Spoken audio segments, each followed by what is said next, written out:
김차홍 작가의 완전천사 주는 신인에서 11번째 단원 국민배당금제. 첫 번째 장 중산주의로 가는 국민배당금제. 들판의 가을 거지가 끝날 무렵 도심의 길가에 은행잎이 무수히 흩날려 길바닥을 샛노랗게 수놓고 있다. 저게 황금이라면 고달픈 서민들의 삶에 얼마나 보탬이 될까 하고 생각해 본다. 어영부영하는 사이 새밑이 됐다.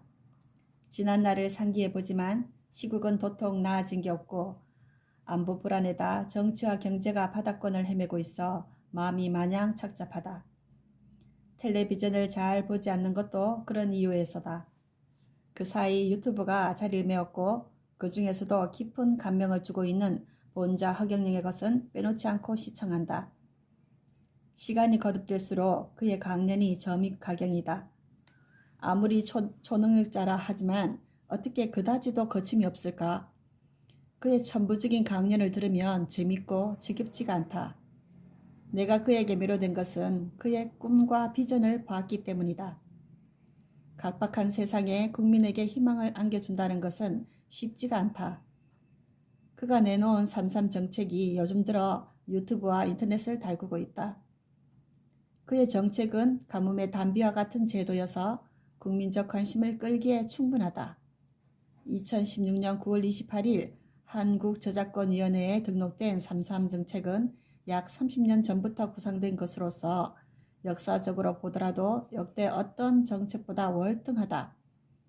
그래서인지 이제야 비로소 사람들이 3.3 정책에 눈을 뜨기 시작한 것 같다. 대한민국의 정책 가운데 원조 맛집으로 평가받고 있는 3.3 정책은 요즘과 같은 혼탁한 정치판에 있어서의 이정표라 할 수 있다.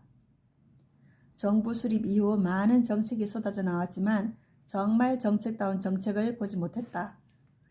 3.3 정책은 나라를 다스릴 정책의 백과사전이라 해도 지나치지 않다. 종교로 치면 성경과 같은 복음서라고나 할까? 예로부터 뿌리 깊은 나무는 바람에 흔들리지 않는다고 하였다. 오랫동안 갈고 다듬어진 정책이기에 결코 휘둘리거나 꺾일 수가 없다. 3.3 정책은 모두가 혁명적인 내용으로 가히 획기적이다. 혁명이란 무엇인가? 기존의 제도를 확 바꾸는 게 아닌가? 왜 3.3 정책이 지금에서야 조명을 받을까? 여태껏 제대로 된 정책이 없었기 때문이다. 더구나 역대 정부는 3.3 정책의 대부분이 황당무계하다 하여 거들떠 보지도 않았다.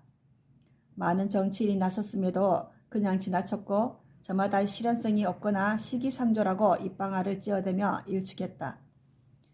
진정 국민을 위한 정책을 내놓기 위해서는 앞을 내다볼 줄 아는 지혜가 필요하다.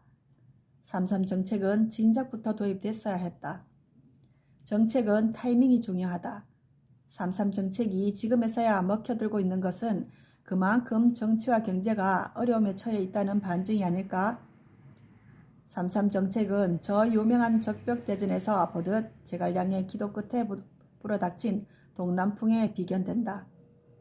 그러고 보면 3.3 정책은 새 정치와 맥을 같이 한다고나 할까? 현재와 같은 수준의 정치로는 새 정치를 기대할 수가 없다. 한때 정치 초년생이 새 정치를 들먹였지만 공허한 구애에 그쳤을 뿐 국민 속에 파고들지 못했다. 그나마 우린 짧은 기간 안에 좌파와 우파의 정치를 경험했고 사회주의와 민주주의 그리고 자본주의가 어떻다는 것을 알게 됐다. 작금의 정치판을 보면 좌우로 나눠져 이전 투구에 여념이 없다. 역대 정권을 거치면서 국민들은 안중에도 없고 이념적 대립만이 반복되어 왔다. 이제야말로 낡은 정치를 청산할 시점이다. 그러기 위해선 이념적 진영 논리에서 벗어날 수 있는 중선주의의 확립이 선행돼야만 한다. 중성주의의 목표는 국민들이 골고루 잘 살도록 한다는 데 있다. 그 중심에 나라를 살릴 3.3 정책이 자리하고 있다. 자본주의의 바탕이며 민주주의의 완성판이라 할 수 있는 중산주의를 실현하려면 영적 지도자의 권능과 오로지 국민을 위한 혼이 담긴 정책이 제시돼야 한다. 삼삼 정책은 주식회사 대한민국을 이끌 원동력이다. 이 정책의 하이라이트는 국민이 실제 피부로 느낄 수 있는 국민배당금제라 할 수 있다. 18세 이상이면 매월 소정의 국민배당금을 지급받게 된다. 65세 이상은 노후수당까지 보태진다. 이쯤만 돼도 고액의 연금 수준이다. 생활고의 허덕이는 서민들에겐 복음이 아닐 수 없다. 이를 제시한 허경영이야말로 그 시대의 영적 정치적 메시아라 할 수 있다. 온유월 담비와 같은 인류 최초의 국민배당금제. 이 말이 처음 나왔을 때만 해도 나라가 거들나는 게 아닌가 하고 의심했다. 퍼주기식의 포퓰리즘이란 생각에서다. 이런 와중에 삼삼 정책이란 전단지가 선을 보였다. 나로선 유튜브를 지켜본 터라 이를 꼼꼼히 챙겨봤다. 삼삼 정책을 두루 섭렵하지 않고는 함부로 나불댈 일이 아님을 알았다. 이렇듯 국민배당금의 재원이 어떻게 마련되는가에 대해선 다른 정책을 들여다보지 않고는 이해가 가지 않는다. 국민배당금제는 어떤 나라도 어느 누구도 내놓지 않았던 지고지선의 정책이다. 황금알을 낳는 거위인 국민배당금제만 제대로 실행된다면 유토피아가 따로 없다. 지상낙원으로 가는 지름길이기 때문이다. 중산주의의 꽃인 국민배당금은 국민의 9할 이상을 중산층으로 만드는 기막힌 제도라 할 수 있다. 서민 경제의 아이콘이라 할 수 있는 국민배당금제는 융합의 시대에 걸맞는 전대미문의 창작물이다. 혹자는 이러한 제도가 실현 가능하냐고 한다. 삼삼 정책을 제대로 알면 걱정은 아니해도 된다. 만약 나더러 삼삼 정책의 핵심에 대해 밑줄을 치라면 노후, 배당, 결혼, 출산, 소득, 세금, 화폐, 벌금혁명 등을 꼽을 수 있겠다. 그렇다고 나머지의 정책들이 중요하지 않다는 뜻이 아니다.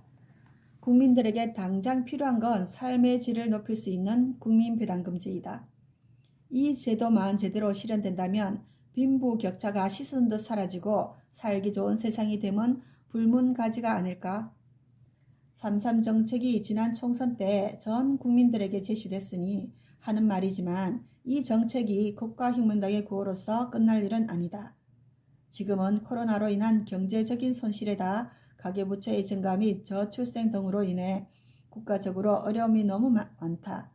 이를 극복하려면 현 집권당이 초당적으로 수용하는 자세를 보여야 한다. 왜냐하면 혼이 담긴 삼삼 정책만이 나라를 살릴 수 있기 때문이다. 지금의 정치판을 들여다본다. 선거 때마다 후보자들이 공약을 내걸고 있지만 하나같이 허경영의 삼삼 정책을 따라하거나 비슷하게 벤치마킹하고 있다. 이는 엄연한 현실이다. 지도자가 타인의 정책을 컨닝할 거면 후보로 나설 이유와 명분이 없지 않은가? 그래도 후보자가 되겠다면 여든 야든 허경영과 함께 정정당당히 경선의 절차를 밟는 것이 올바른 정치적 도의가 아니었을까?